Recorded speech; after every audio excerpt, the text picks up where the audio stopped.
Okay, Dave again from Supertech Electronics on the Gold Coast, and we're going to remove a Kluger sound system, a Toyota Kluger. You'll need a butter knife, tool of choice, and a 10mm socket. And you're going to start by removing this guy up the top, and that's easily done by slipping your butter knife into that groove between it and the dash, and same again this side.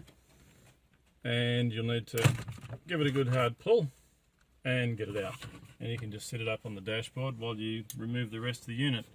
Now the bottom section is all one section.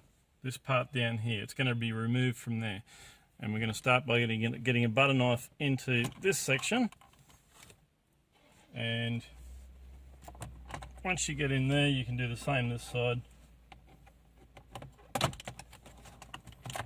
and give it a good hard pull.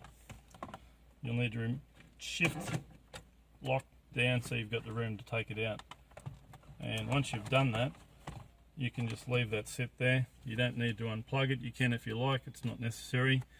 You'll need to remove 4 screws, one there, one there, one there, and one there. Once you've removed those 4 screws, you grab the whole unit with 2 hands and pull it out. Now at the back of the unit will be all these guys. You can't get them in the wrong place if you take them out and want to put them back in, so don't worry about take them all out. They're all keyed, so you need to push that down before you pull it out. It's normally a 2-person job this, one person to hold the radio while the other person's unplugging, just so you don't scratch your dash with the unit while you're holding it. Thanks again for watching, guys, and send it off to Supertech Electronics for repair.